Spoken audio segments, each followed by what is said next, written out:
Kent Chamber's Government Affairs Candidate Forum. So we have Congressional District, the 9th Congressional District, King County Prosecutor, and the 47th Legislative District. My name is Carmen Gores. I'm a commercial lender with Heritage Bank and also a member of the Government Affairs Committee. And before we start, I really want to give a moment. We also have Representative Orwell in the House, who's here, who's running unopposed. I want to say, correct? And so if you just want to say hi and introduce yourself, just so everyone sees, because we're electeds. If you want to come to the front so the camera can pick you up too for a moment. Thank you. You're welcome. Tina Warwell, I have the honor of representing the 33rd Legislative District. My phone's been dinging that I was with somebody who got COVID, so I tested negative, but I'm wearing a mask, so be careful. It's an honor to serve our community, and my door is always open if you want to meet or reach out. A lot of work I'm doing right now is around getting our state up and ready on the 988, which is the pre-district behavioral crisis line, and we're really hoping to really rebuild our crisis system. So if people have any feedback, please let me know. But again, it's an honor to serve our community. Thank you. Thank you, Representative. So, at the Kent Chamber, we bring the business community together. Our purpose is to develop, promote, and facilitate an environment in which businesses can prosper and the community can grow. Now, we have a lot of questions that are available to be asked, and so we're going to move really quickly. So I will let you know that we will have 90 seconds for your introductions. We will have 60 to 90 seconds for responses, and I would encourage those that have additional questions to follow the candidates. All candidate material has been moved to the front desk in front, so if you, on your way out, if you want to talk to them, that'd be a great time to connect. So we encourage that. And we appreciate that everyone's taking their time to show up. We have a full slate, as you can see, and there's a lot of topics. But that doesn't mean there's not time for your questions. So on your tables, there's a notepad. If you have a question, business related, please write it down. Please indicate which race you're referring to, and then Zenobia or our staff will pick that up, and there's a point where we'll go through those and see how many we can answer as well. Okay? All right. So we are going to, let me give you the rules of the road here. So we have pre-selected questions, but as I said, we have time for questions from the audience. Candidates will get a yellow card when there's 30 seconds left, and the yellow card is right here at the front desk. And a red card, and a red card one time to stop on that side. Since we don't have mics, we're going to ask you to project your voice for everyone to hear you. So, considering that we only have one congressional candidate for the 9th Congressional District, we're going to give Doug Bassler 3 minutes to introduce himself and provide his plans for supporting the business community if elected. And so your time starts now, Doug. Thank you. How's it going, everybody? Doug Bassler, candidate for Congress in the 9th District, which is where we are. I'm a Kent resident. I've lived here for about 20 years. I actually moved to this area to take a job with Car Toys back in the day, and we were so excited to be able to move to the Seattle area. I'd been down in the Portland area for about 20 years before that.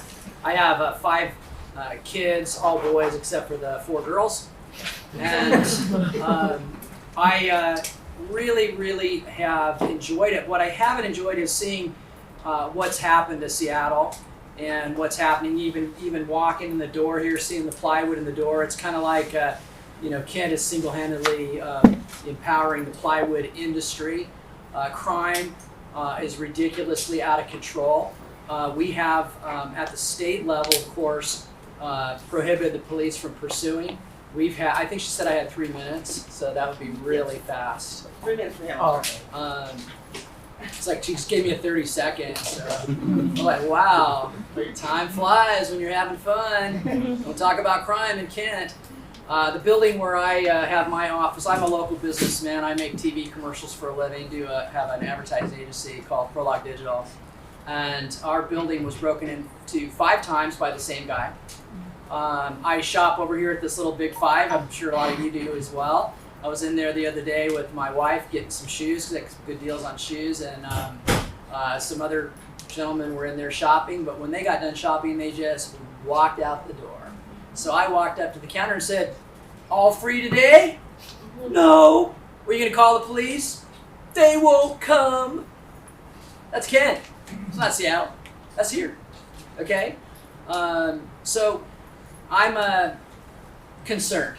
Like I said, I have 4 daughters and a son, and my wife and we are, I actually am going to get a concealed carry permit next month because I'm concerned. And I hope that doesn't ever have to happen, but these are the issues, and these issues are a direct result of policies that my opponent, Adam Smith, supports. And so I think defunding the police has been a terrible idea. I'm also super excited about 609, if I use my card at the Chevron station around the corner from my office. Energy prices. This is definitely something that we can affect at the federal level. We need to open up our domestic supplies. We need to get that up, and that also affects our cost of living. Cost of living is another big issue that at the federal level we can have a huge impact on. Number one, we get those energy prices down because everything you get is coming on a truck or a train or something. There are unfortunately not a lot of electric semis around. And also this printing money. So we're not even borrowing money anymore. We're doing this thing called quantitative easing, which means we're printing money to fund the federal government. It's time to cut spending to get fiscal responsibility back. Obviously, I'm a business guy. I'm a conservative. And I really would appreciate your vote. I think it's time for a change, and I think you guys will be proud of me and happy to have me as your congressman. I would work very hard for you. I'm also a chamber member, and I love it here. Let's make our state better. Thank you. I'm the Bassler, and I approve this message. So now we're going to move down the other end of the table to our King County prosecutor. And candidates, I'll start with Lisa. Please introduce yourself, the summary of your background, and why you're running for elected office. In your opening statements, can you inform the voters of your priorities? Sure. And you have 90 seconds. Okay, great. Hello, everyone. Making our community safer, protecting victims and businesses, and reducing property crime takes hands-on experience and proven leadership. I have dedicated 27 years of my career to public safety and public service. I have served as the Chief of Staff for the King County Prosecuting Attorney's Office for the past 15 years. I lead a workforce of 600 employees and an annual budget of $80 million. And our public safety issues are my #1 priority. And as your elected official, I will lead on critical issues, and I will act with a sense of urgency that has been missing. I will bring accountability. I will prosecute drug dealers. I will prosecute violent crime, property crime, sexual assaults. I will be smart on crime, and I will address root causes. I will craft long-term solutions to deal with mental health and addiction issues. I am uniquely qualified to help our county through the challenges that we are facing due to the pandemic, reduced police resources, and our housing and opioid crises. I am the only candidate who is a career prosecutor who has dedicated my entire career to public safety. I am proud to have 215 endorsements from individuals and organizations, including the 47th LD, Representative Deborah Entenman, Representative Pat Sullivan, Senator Mona Doss, law enforcement, and labor. I would be honored to have your vote. Thank you. Just to clarify, you said the 47th LD, you meant the 47th is our district. You meant the Democrats? Yes, Okay, yes, just sorry. want to clarify. Yes, no, thank you. Jim. All right, well, thank you everyone for being here, and it's great to be in front of you. I've also been endorsed by the 47th District Democrats. It's a co-endorsement. I have spent, about 27 years in public service. I actually am the current mayor of Federal Way. I've been mayor for the past 9 years. I'm in my 3rd term. Before that, I was a King County prosecutor. I was a King County prosecutor for 16 years. I'm the only candidate in the race that's ever tried a criminal case, that's ever handled a criminal caseload. And so I was a senior in the office. I filed thousands of cases, tried hundreds of them. I have a tremendous background. For the past 9 years, I've been leading the city of Federal Way, and I'm really proud of how we've added officers, focused on security, and brought really public safety really to the forefront. At the city of Federal Way, we've added officers. We've added to a historic high of 150 officers. And I'm proud to have the endorsement of the mayor here in Kent, my friend Dana Ralph, as well as the mayors of 15 cities throughout King County, the police guilds of Kent, Federal Way, Des Moines, Seattle, King County, Bellevue. And so a real broad coalition of business and labor and a lot of different folks. But really, the message is really about trying to get a safer community, bring some sanity back to this revolving door and that has been the King County system, and really make sure that individuals are held accountable, but also get to root causes and ultimately to help people where we don't see them again. So thanks again for coming, and I look forward to a great conversation. Thank you. So question number one, King County Prosecutor, to Jim. Over the past 2 years, businesses were hit hard by crime for various reasons. With reduction in law enforcement available personnel, what does the King County Prosecutor's Office see as its role in protecting King County's businesses and residents? Well, actually, 60 seconds. there's a how much time? 60. Okay. I actually reject the premise with regard to the reduction in law enforcement officers. In the city of Federal Way, we have increased the number of officers consistently over the past few years.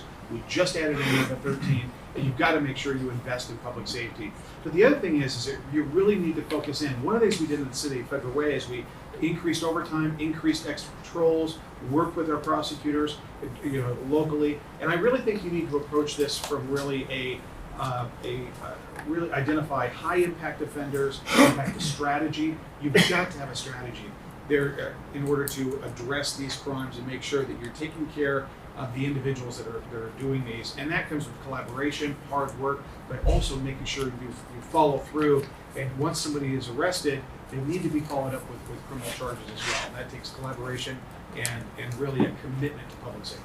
Thank you. Thank you. Lisa, same question? Sure. We do know that we need police resources in all parts of King County, and I will stand before every local body and advocate for additional police resources. We also know that if we combine our resources on the same priorities, we will have an impact in reducing crime. I've built a strong partnership with the Seattle City Attorney's Office, and we have reduced property crime in the downtown core by 20%. That type of result and impact can happen in every community in King County. Also, as an elected official, my voice comes with a built-in megaphone, and I will use it to stand up and send a strong message that crime is not okay, that it is not okay to prey upon our businesses, it is not okay to trash our communities or our downtown spaces. We together will bring public safety, and I will hold a summit to invite the participation of all law enforcement and all local officials so that we can prioritize our resources and focus on the same priorities. Thank you. Question number two, and I'll start with Lisa. As King County continues to expand, there are concerns that crime rates will continue to rise.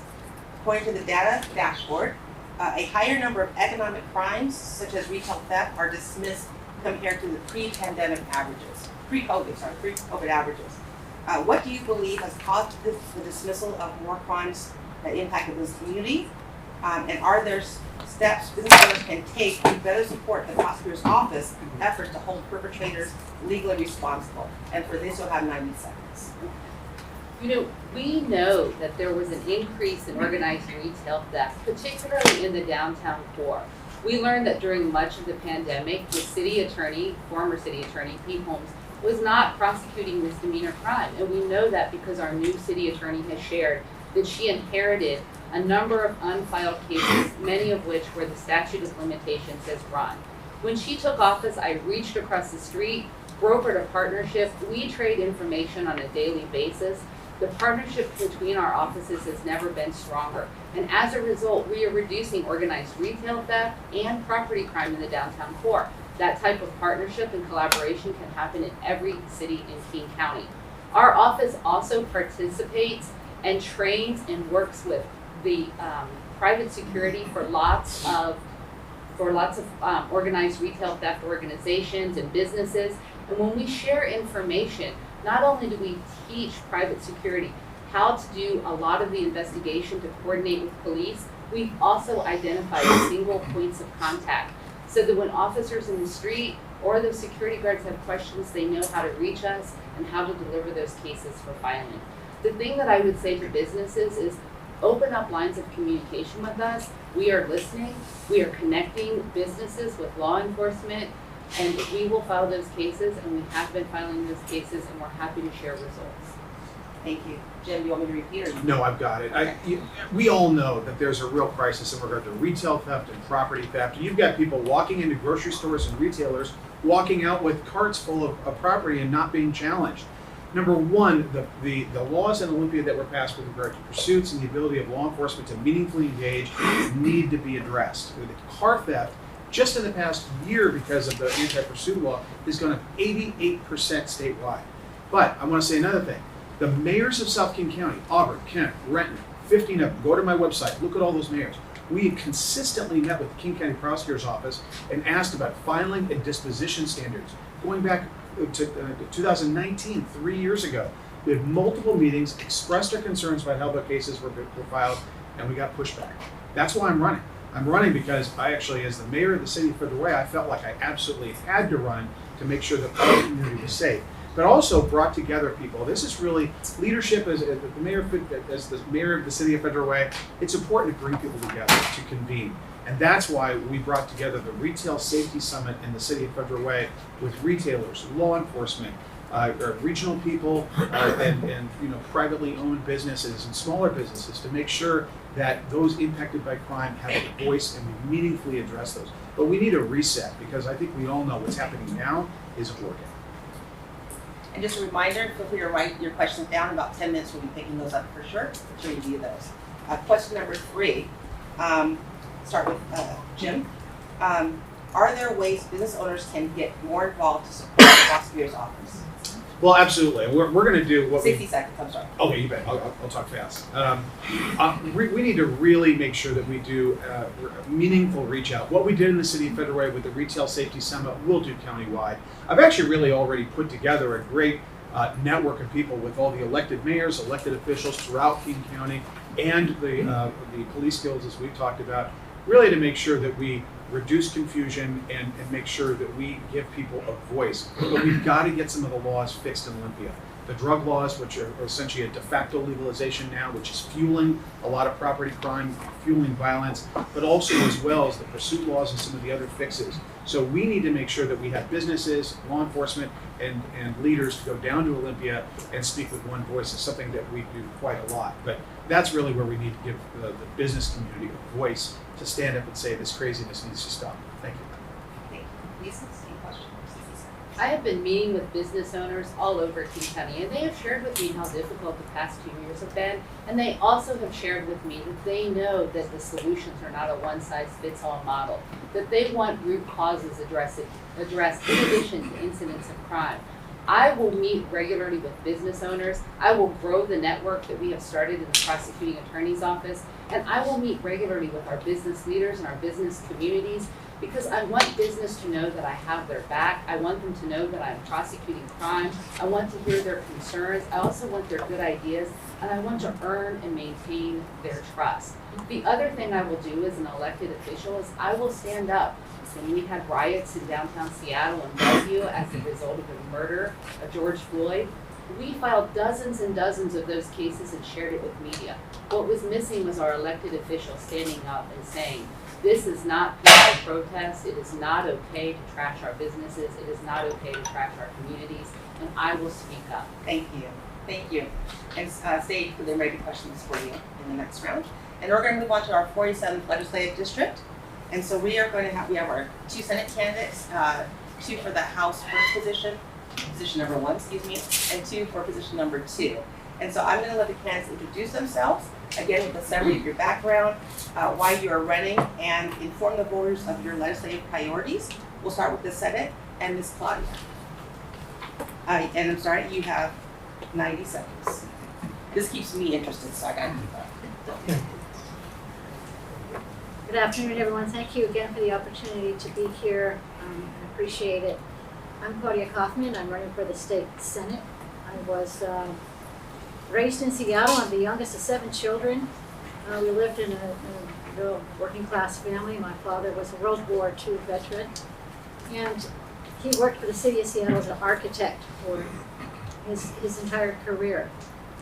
And I was raised with some basic values that you take care of your children, that you have respect for your elders, that you honor your veterans, and that you serve your community. And so from a young age, I was out volunteering. My mom would take me to food banks and clothing banks and other opportunities to volunteer. So at a very young age, I was volunteering within those services. I've also been civically involved. My parents were actively and civically involved. I was holding up campaign signs when I was 9 years old. But those are some basic things around my history. I've been living in Kent for 21 years. I actually started, first thing I did when I came to Kent was join the Kent Chamber. And as a homeowner, as a mother, I have 3 beautiful children. Was active in the PTA and the school. I have a daughter that's developmentally disabled, and I really fight and became a fierce advocate for the rights of disabilities. I've worked 21 years Thank you. in government relations, and I am a former state senator. Thank you. Bill. Thank you for being here. Thanks for having me here as well too. I'm Bill Boyce. I'm running for state senate. For me, it's all about public servant. For me, I am a military veteran. I've been on the Kent School Board, served on the Kent School Board for 16 years. I'm a 3-term council member, currently council president of the Kent City Council. I served 10 years on the Washington State Criminal Commission. There we trained all our police officers at. So I got to observe how they train our police officers. First citizen appointed by Governor Lott to ever serve on that commission. Also, I'm a board member for Harvard Youth Medical Center, and I'm also a YMCA member. I was a charter member that helped build this year, so I'm glad to see this come into use. For me, it's all about, I'm concerned about taxes. Taxes continue to go up and up and up. We have a huge housing crisis going on, 250,000 home shortage right now. I have a daughter who's been trying to buy a house for quite some time to continue to get outbid on our homes. Then public safety. You heard some of the conversation already around public safety. We all probably can think of examples. So we have a home broken into. I see some Kent business member out here who met with us as a council. We actually talk about the crime and how people just have a lack of respect. It's all about what happened in the last 2 years, right? For the bill that was passed. At the end of the day, we have to make sure that we hold people accountable who are doing these crimes and let them know that it's not the right thing to do. So I look forward to serving you as your state senator. Thank you. Thank you. And now in position number 1, House Representative Deborah Ensign. Hi, thank you for having me today. I appreciate the opportunity to speak with you. I have been in the legislature almost 6 years, elected in 2017, started my work in 2018. Prior to being in the state legislature, I was on staff with Congressman Adam Smith for 12 years. Prior to that, I worked in legislative advocacy with the Children's Alliance, and I actually was a session aide way back when. I'm not going to give you the date. But my priorities have always been access to opportunities, whether through education, apprenticeships. I just think that if we want to build our workforce and have our workforce reflect the community in which we live in, we have to make sure that we have equitable access to those educational opportunities. When I think about businesses in our community, and I know that we are having a problem with organized retail theft, I do also understand that COVID had a very large impact on people not working, and it exacerbated our homeless community. So I think that there's community work to do to increase homes for families and legislative work in order to increase homes for people. And I just finished a call today talking about how we can help to do that. Because I think one of the first things we need to do is to make sure that people are not on the street, and then we can work to help them get the help they need. Thank you. In position number 2, we have Shukri Olu. Good morning, everybody. Thank you so much for hosting us, Zenobia and the Kent Chamber. I want to take a second, and don't add this to my time, to thank Carmen Goers for running an incredible campaign. Can we give it up for Carmen? It takes a lot of courage and integrity to run, and you ran a fantastic race. My name is Dr. Shukri Olo, and I would love to start with the personal. I live just around the corner from here. I grew up in South County, have been here for the last 25 years. grew up in public housing, was raised by a single mother taking care of 3 of us by herself as a widow. I'm a product of this community and I love it here. I was supported by educators and social workers and so many who loved on me and my siblings. By day, I am a division director supporting youth and families and making sure that young people have the opportunities and the resources they need. I'm also a mother of 2 beautiful children and a candidate for the open seat here in the 47th Legislative District. Our campaign is running on expanding housing options for people, making sure that we invest in K-12 education and that we support small businesses. I am the proud daughter of an immigrant woman who has her small business thriving. Well, it struggled with COVID, but it's certainly thriving over the last 10 or so years. And our campaign is endorsed by Representative Deborah Intiman, State Senator Mona Das, and so many of you who are looking for a leader who will bring all of us together and make sure that we center the values of this district. I thank you for the opportunity and would be honored to have your support. And I made a mistake. I've been thinking about this name all day. In position number 1, Kyle Lebedev. I know. I practiced that name so hard. It was stuck. So what she is saying is that Sukri and I are not running against one another. Yeah. I would not dare. Well, thank you all for coming. It usually takes in about 90 seconds to tell and explain my last name. I did that for you. Yeah, thank you. My name is Kyle Lebedev. I was born and raised in Ukraine. In 2002, I immigrated in the United States. I took a job in the beginning right away with a local union in downtown Seattle, worked there. And then in about 2005, I opened up my small business and still working and pretty successful in it. In 2004, I got married to my beautiful wife. She's here. We have 3 beautiful kids. Only one today is representing them all. But I did immigrate in America for one simple reason, to pursue my American dream. And as of now, I will tell you that I believe that I did achieve that dream. I am a successful business owner. I am a father of 3. I am a community servant. I'm a devoted husband. And I'm running for an office to ensure that every single person in our community can achieve the same American dream that I did. And for myself personally, for my campaign, as a father, education will be one of my best priorities. As a community servant, public safety will be my second one. And of course, as a successful business owner, I will ensure and help small businesses to grow and be successful anyway. Thank you. And again, I apologize for getting out of order there. And then running in position number 2, we have Chris Stearns. Thank you. Welcome, everyone. And I really appreciate being here and seeing all of you. My name is Chris Stearns. I'm running for the state legislature. And I am just really thankful to be in this race and to have a chance to, fight for you. I want to talk a little bit about my background. I'm Native American. And as someone who's spent the first part of my life in foster care, in the Los Angeles County foster care system, and also, being a Native. I know what it's like to struggle, and I know what it's like to get back on my feet when I'm knocked down. As an attorney who spent 30 years representing tribes and fighting for healthcare, fighting for education, I know what it's like to speak for people who don't have a voice and to pursue justice. I am really grateful to be supported by, to have the endorsement of the Association of Washington Business, to have the endorsement of Kent Mayor Dana Ralph, as well as the other 2 cities in the district, Mayor Backus from Auburn and Mayor Wagner from Covington. I've also been endorsed by the Seattle Times and the King County Democrats and the 47th District Democrats. I am going to fight hard for you, and I care about public safety. I care about finding housing for people, reducing homelessness, and protecting our beautiful environment. Thank you. Thank you. So now we have, here we go. So now we have in front of the candidates, you will see 3 cards for you agree or in favor of, you disagree, not in favor of, or you have not formed an opinion. Prosecutors, these questions won't apply to you on that side. So we're going to go through a speed round. I'm going to just simply ask you, do you agree, disagree, or have you formed an opinion?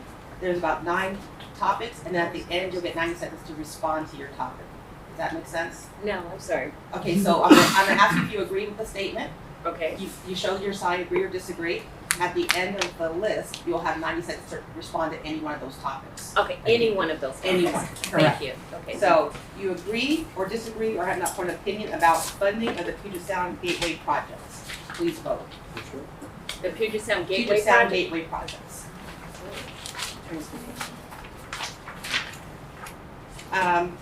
Repealing the mandated long-term care insurance. Do you agree, disagree, or have not formed an opinion? What was the question? Oh, repealing the mandated long-term care insurance. Do you agree, disagree? Okay. Next one, agree, disagree, have not formed an opinion about the multi-family tax exemption.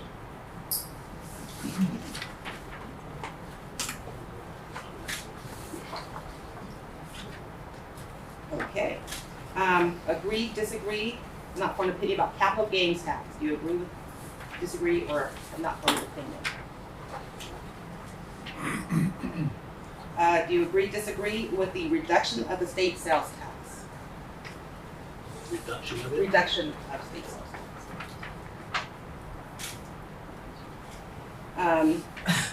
Do you agree, disagree with legislature giving local governments new taxing authority?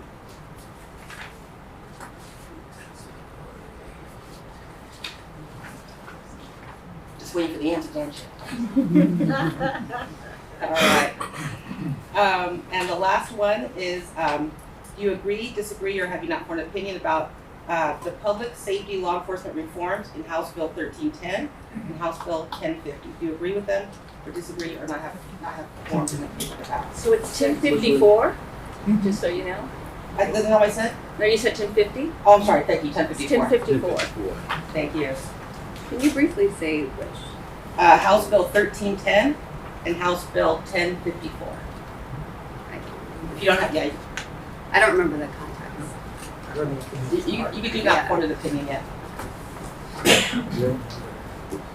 Representative Orwell? Can we phone a friend? Your phone I don't think any. That'd be a new level of moderation I haven't done yet. Sorry, on that side. Okay, so thank you. So we're going to give you 90 seconds to respond to your response on any one of those topics. Does that make sense? Any one of those topics we can talk about. Correct. Just one for 90 seconds. You 30 Okay. seconds apiece, you know. I got time to keep here. Okay. So we start from the reverse order with Chris Stearns.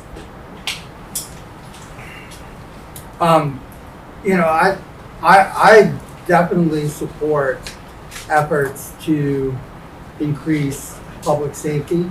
I can tell you my experience as an Auburn City Council member. I've been there and I've met with business, and I understand your frustration at the increased level of crime. And I'm proud that I was able to support on the council take votes to increase recruitment bonuses and retention bonuses for our police officers. We are also voting to allow our officers to take home their police cars. What we found is that officers are not joining Auburn's police force because we did not have the policy that allowed them to bring their cars home. So we're changing that. And this past 3 days ago, I think Monday was 3 days ago, I voted to increase the penalties for violations of drug enforcement areas. And we did that in response to the concerns of businesses in downtown Auburn. But we're also doing it with an equity lens. I added an amendment to the bill that was successfully passed to make sure that when we do the new heightened penalties, that we do it, that we provide an equity analysis. So thank you. Shukri. Awesome. Do you want me to respond to any of the issues? Yes. Okay, sounds good. Clarity is good. So I'll respond to the issue of public safety as well. I think for me, it's not just about an issue of supporting law enforcement. I think it's much more complicated and nuanced than that.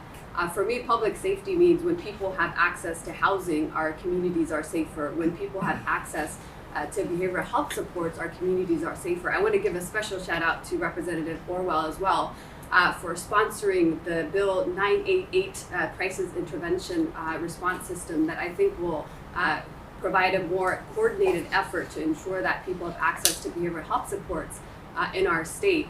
When people have access to the basic needs, our communities are safer and small businesses are able to thrive in an environment that ensures that all of us are better off when all of us are better off. And so that includes making sure that law enforcement has the resources they need.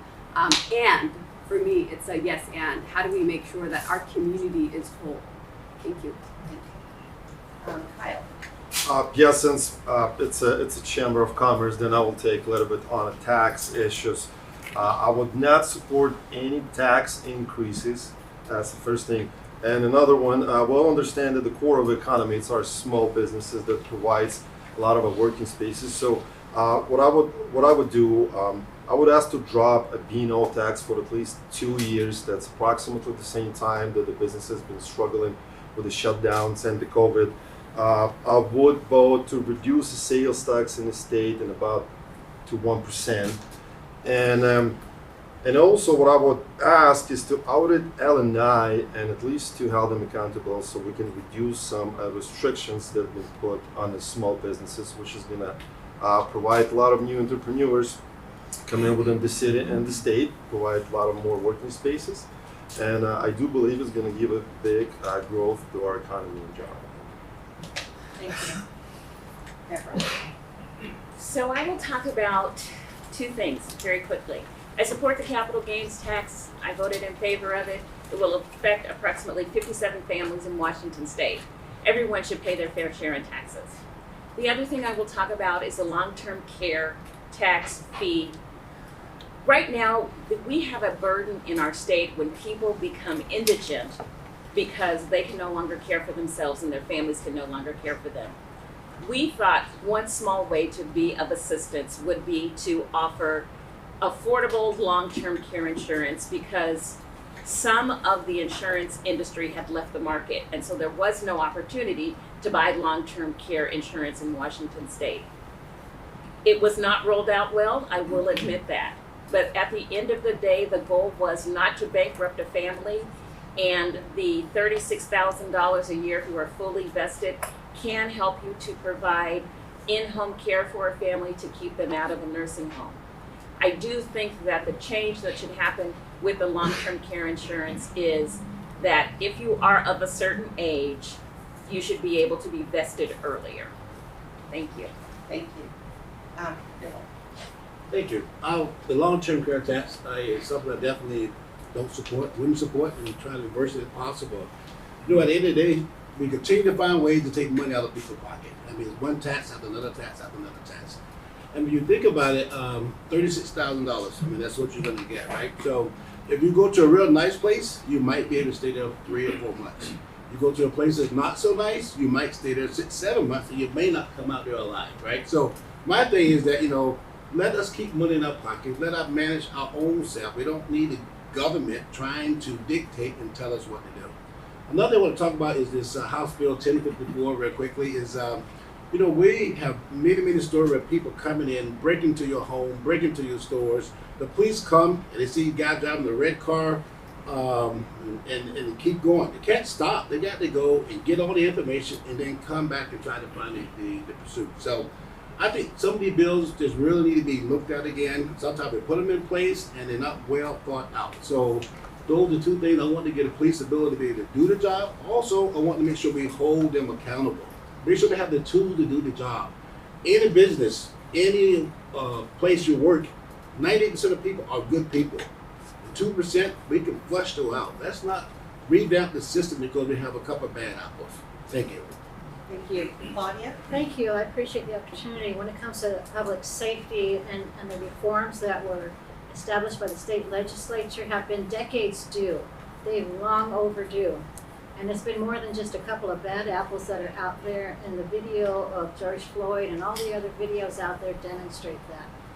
And for me, it's important that we have public safety within our communities, because I too feel the pain of the crime that has happened and the lack of response. We need to have police officers, more police officers. We need to increase the number of police officers, increase their wage, increase their benefits, provide incentives for recruitment and retention so that they can be responsive to our community. This shortage of police officers is not unique to Kent. It is across the state in every industry. There is a staff shortage across the state. And that's what we need to address in that system. So for me, yes, we need to have reform, but we need to also have accountability, smart data-driven information so you can make great decisions. When it comes to long-term care, I think it's necessary. When they started Social Security, nobody wanted to invest money in Social Security. It's an investment in the future, and it's upon us to build upon the future. In my culture, we always look 7 generations down the line when we're making our decisions. Thank you. And now's the time that if you have questions that Ms. Harris can pick those up. But in the meantime, while we do that, can we just have maybe a 30 seconds? They talked about Senate bill, House Bill 10 number. Do you want maybe 30 seconds to just give your thoughts about legislation? I'll start with you. All right, thank you. Yes, I really think the pursuit law is, if people really understood how law enforcement's been handcuffed, and I think people are starting to understand this, it really needs to be addressed with regard to being able to pursue people for stolen cars or property crimes, or they just really limited that out. And the near legalization of drugs is really, it's creating a deteriorating conditions on the street. They need to clarify that, remove the 2 prior warnings, and just make it illegal. Thank you. Lisa, do you want to have any comments? Sure. You know, our legislators have been elected by the voters to reflect the values of the voters. And when we have former Sheriff John Urquhart, who no one would call soft on crime, say that police do not need to engage in high-speed chase to do their police work because it is dangerous and because people die, both officers and citizens, I think that's a voice that we can listen to. With regard to legislative change, I think we have a lot to do to make our mental health system more responsive and for it to be the safety net that it can and should be. Thank you. So now we're going to go to question number 2 while you figure those out a little bit. Okay, so question number 2, and I'm going to start with Deborah Ensign. South Sound businesses are struggling to keep their doors open during these difficult times with rising inflation, supply chain issues, staffing shortages, and property crimes. The ability to attract and retain jobs in addition to growing the economy is impacted by the legislature policies. The question, what policies do you propose or support that will encourage economic vitality? 60 seconds. Thank you.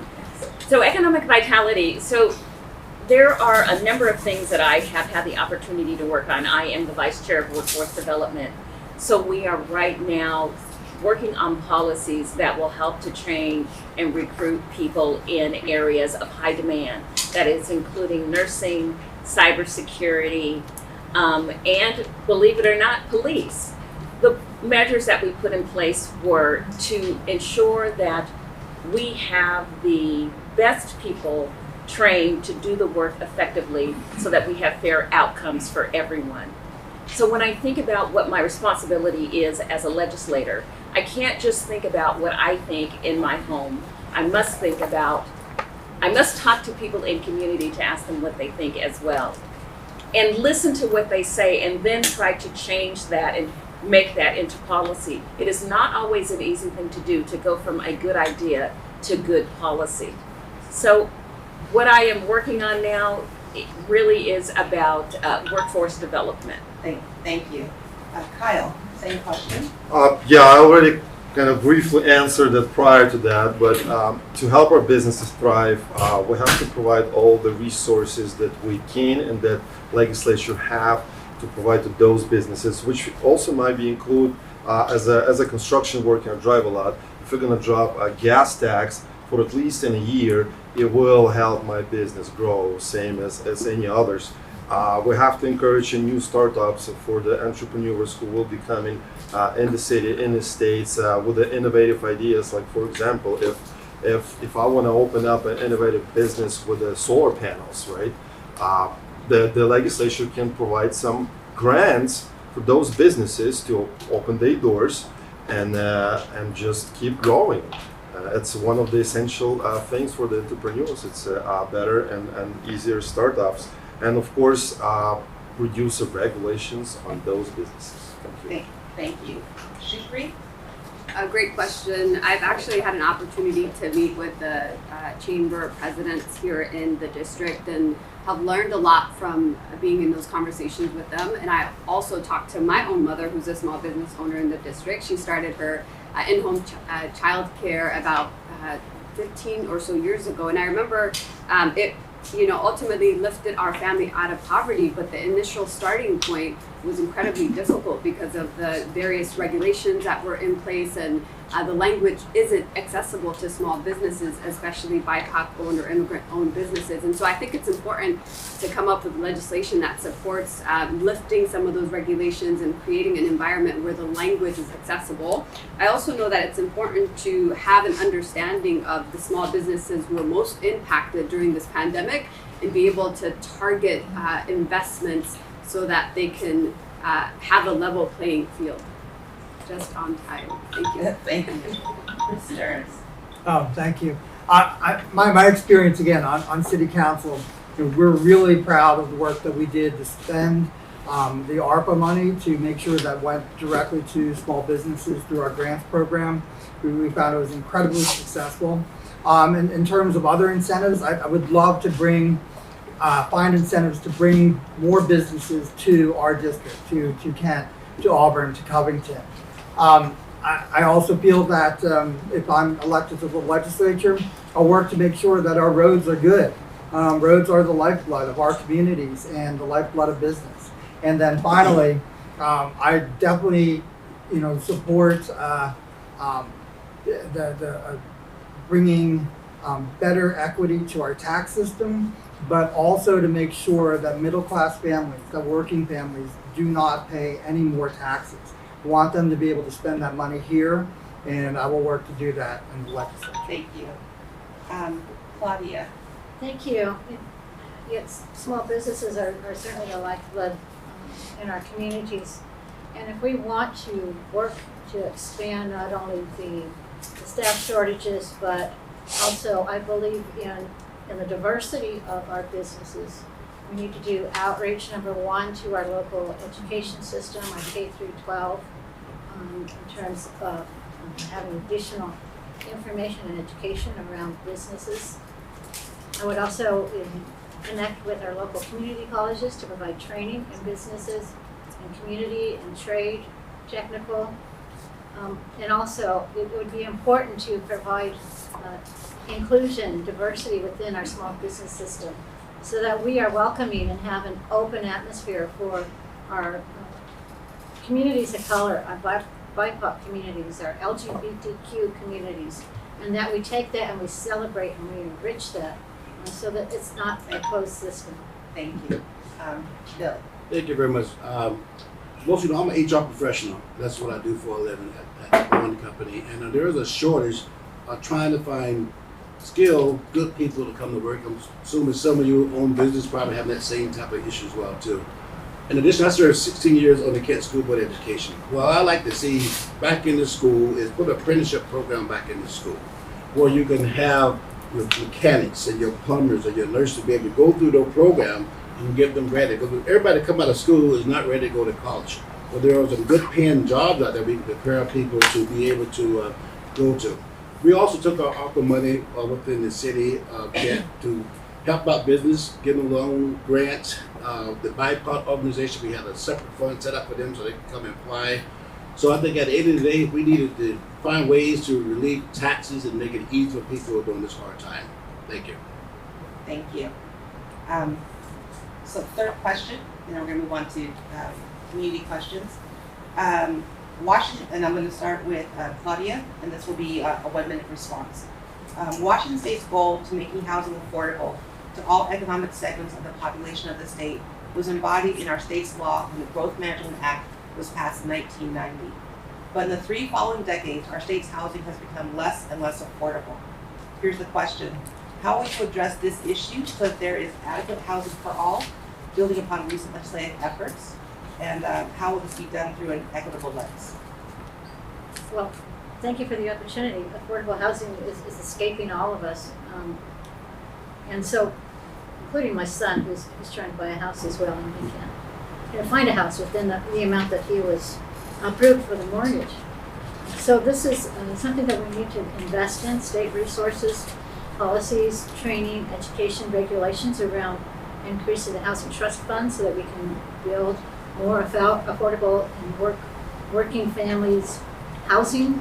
And we need to make changes to the Washington Housing Finance Council so that they can have more inclusion of BIPOC communities. I've learned from a number of different communities of color and the restrictions that they face. I would like to increase the income threshold for property tax relief for veterans and for seniors and for the disabled.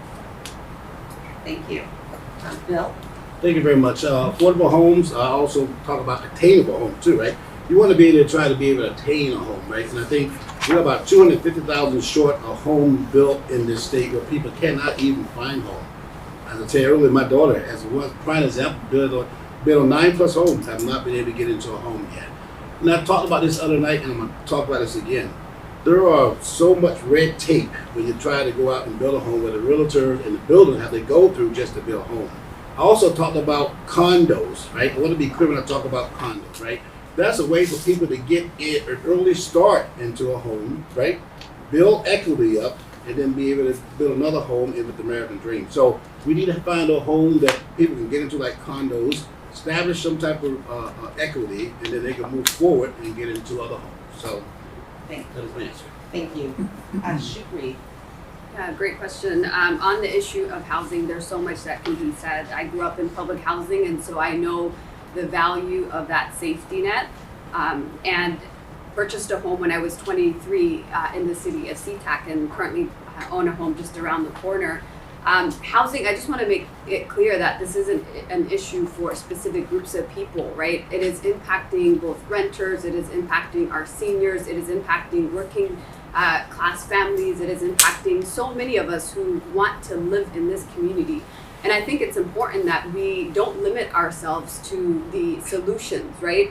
I think it's important to understand that there are a lot of things that we can do, including strengthening rental assistance programs and opportunities for folks to get access to that support. We also need to look at housing options and potentially missing middle housing so that we can increase the supply of housing in our community. And I would say that we need to also expand senior housing. It's a gap in this district. Thank you. Chris Stearns? Well, thank you. Yeah, there's no doubt that we are, in our region, we're short a couple 100,000 homes. And that is a crisis. I'm glad to be serving on the King County Affordable Housing Committee, as well as the Puget Sound Regional Council's Equity Committee. So one of our jobs is to look at the Vision 2050 housing plan and to make sure that we make sure that cities have the ability to build more homes, but to do it in an equitable way. I am also proud that we have taken as many steps as possible in Auburn to increase density downtown, so people have affordable places to live. We've encouraged apartments downtown, and we've also rezoned a number of our properties in throughout the city. So I'm really optimistic that there will be more housing built and that people will have more options. Thank you. Deborah? Thank you. Everyone has good ideas. Everyone here at this table has talked about good ideas for how to expand housing. I think it's important for us to understand how we got here in the first place. We eliminated low-income housing through Hope 6 Act, which said we were going to eliminate low-income housing because we didn't want people to live in these economic ghettos where there wasn't economic opportunity. But what we did not anticipate and what we did not plan for was just the amount of people who would move into this region and this area, and the demand and the increase in the demand for housing, specifically in the Pacific Northwest. So now we have a responsibility as a legislature to make sure that we are including everyone when we think about what our housing plan is. So the missing middle, housing for seniors, housing for first-time home buyers, and assistance for all of these people. And at the same time, making sure that landlords and property owners also have to fulfill an obligation to community to make sure that their housing is fair Thank you. and equitable. Oh, hi, I don't know, I can't see you. I'm sorry. Well, I don't know why I keep jumping over you. As a business owner, it's pretty simple. The high prices for housing, the answer is really simple. It's a high demand and the shortage of the product.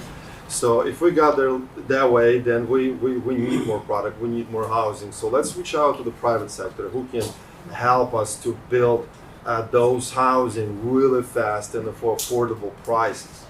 And of course, to buy for a first-time buyer to buy a home, it's really complicated. I will push for a small grants for those people to make that process much easier, and of course to push for a tax relief, so the more money will stay in the pockets of people and the housing will be more achievable. Thank you. I apologize. There's always one person. So these are audience questions. This is going to be for position number 2 for Chris and Shukri. 1 minute to respond. Can you explain more on your priorities with the environmental justice?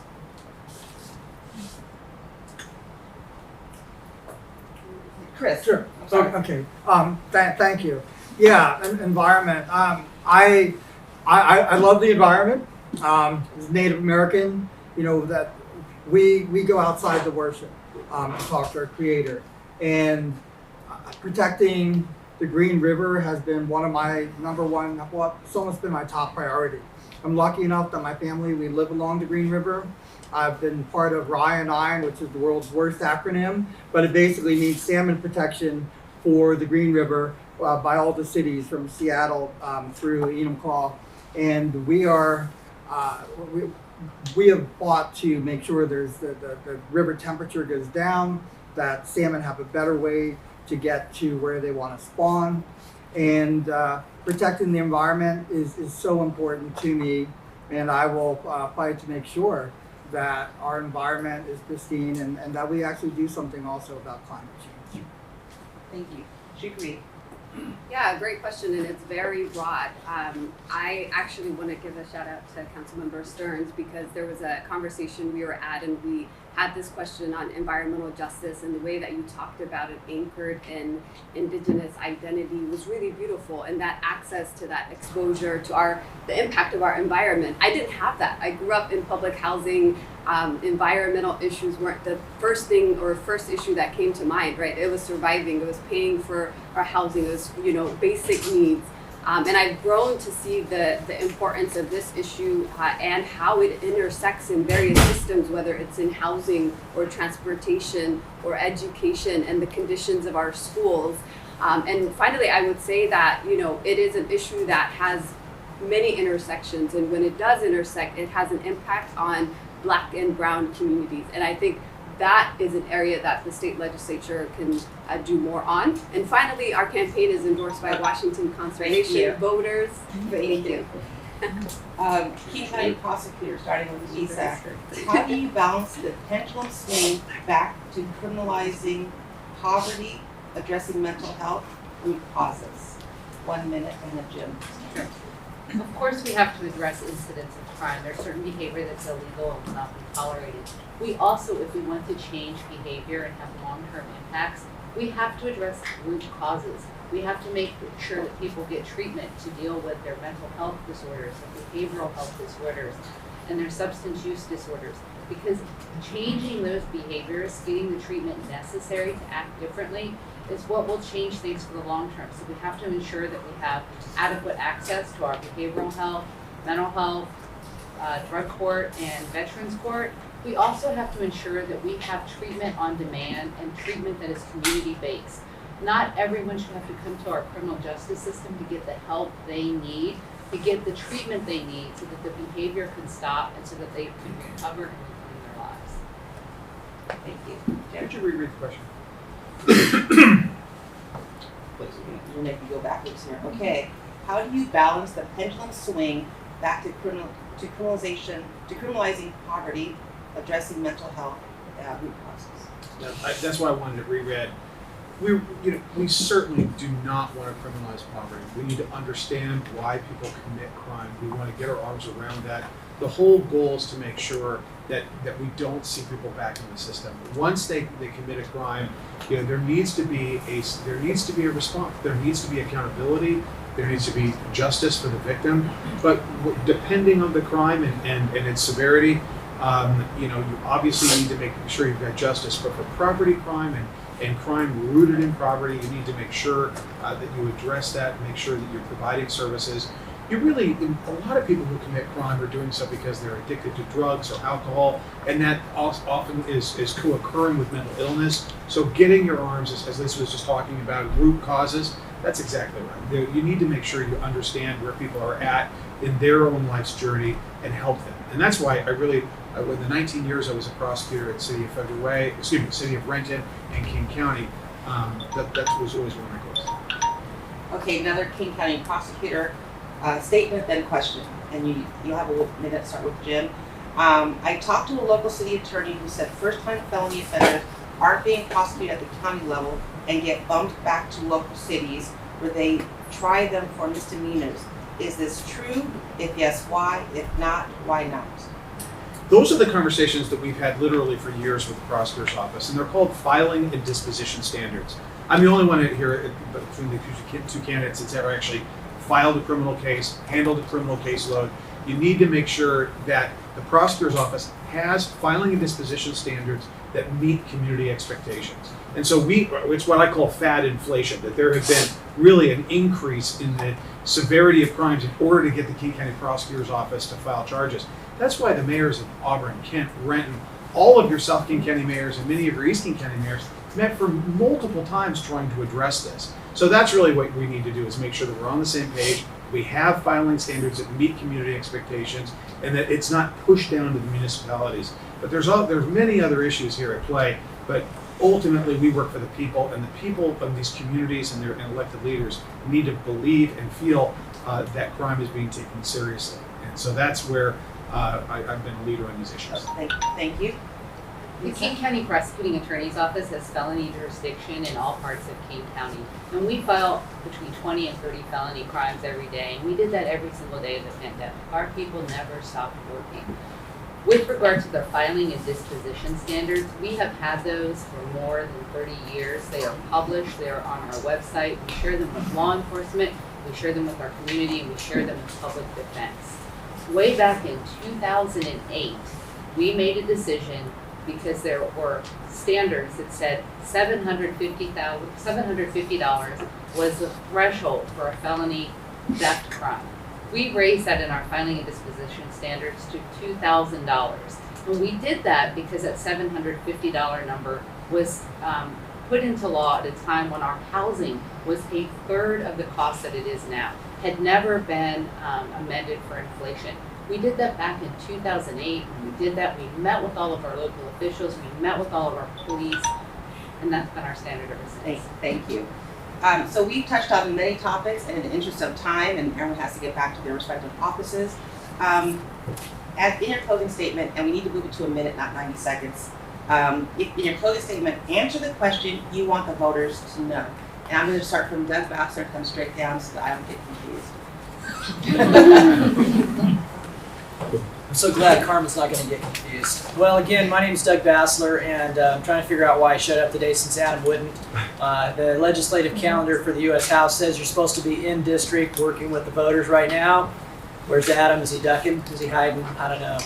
I'll tell you this. There are a lot of things that we can do at the federal level to represent our district, our county, our city.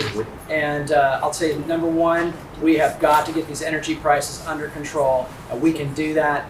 Number two, we've got to stop the inflation. We've got to get these prices under control. We can do that at the federal level. A lot of the issues of crime and stuff is fentanyl coming over our southern border. We need to get that under control as well. I'll fight hard. You guys will be proud of me. I will be accessible. I'm always around. And I love you guys. And I'm Doug Bassler, and I approve this message. Thank you. Ms. Stearns. Thank you. I'm really again grateful to be here. Really appreciate your time. I'm proud to be running for a Pat Sullivan seat.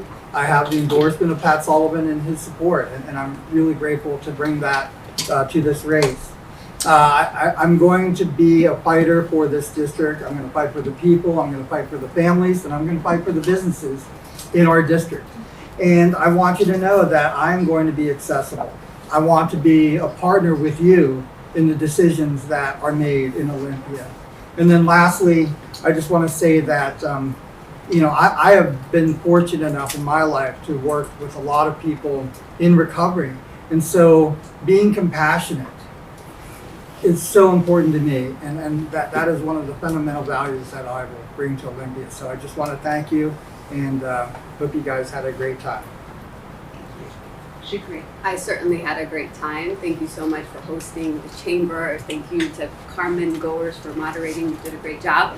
I think about why I'm doing this almost every day. This is an incredibly difficult process, especially for candidates who are persistent, like some of us, like most of us.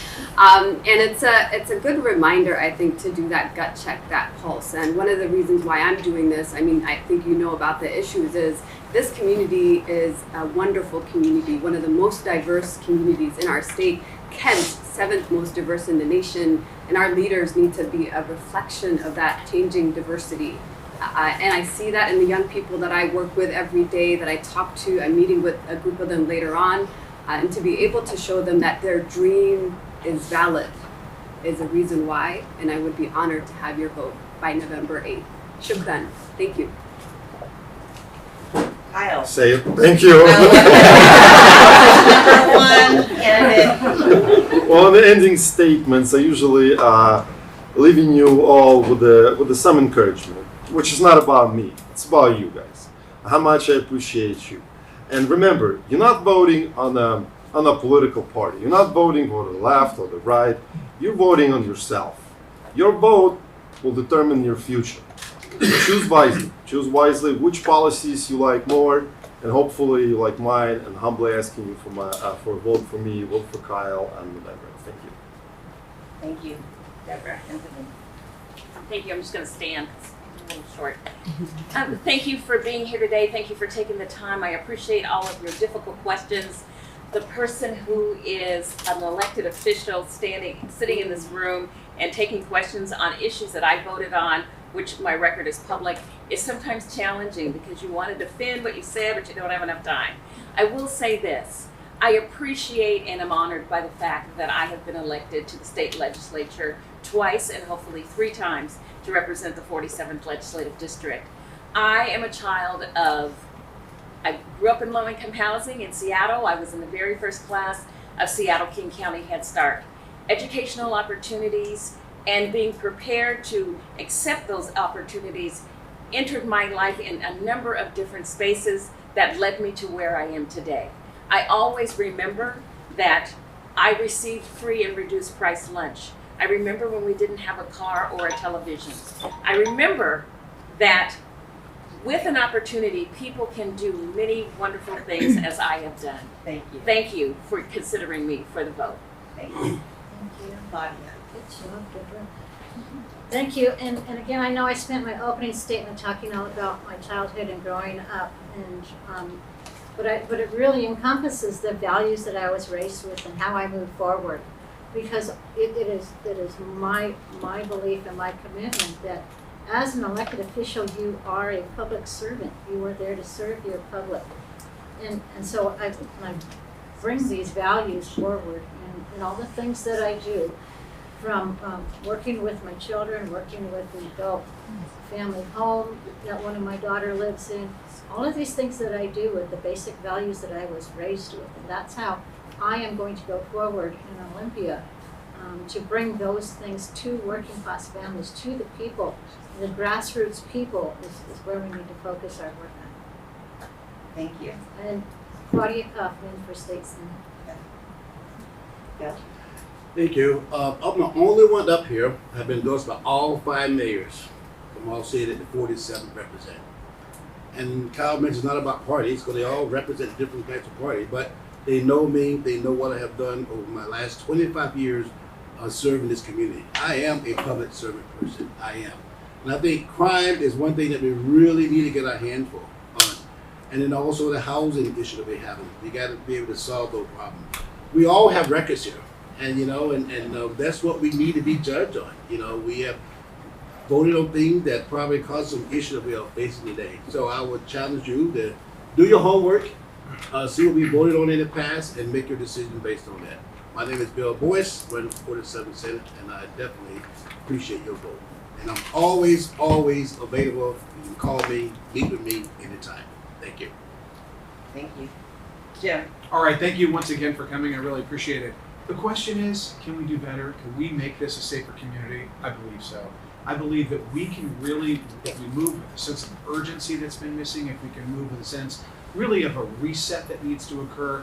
I've got 19 years as a prosecutor, 3 at the city of Renton where I started, 16 at King County where I tried hundreds of cases, and just have a vast experience. Of the past 9 years, I've been leading a city of 100,000 people, and I'm truly honored with all the endorsements of Congressman Adam Smith and the mayors of 15 cities and labor and business and police and firefighters. But really, in the end, this is really about, do we have a vision and a pathway to make this a safer community? Everybody deserves to be safe and to feel safe. But we need to move with a sense of mission in order to get that accomplished.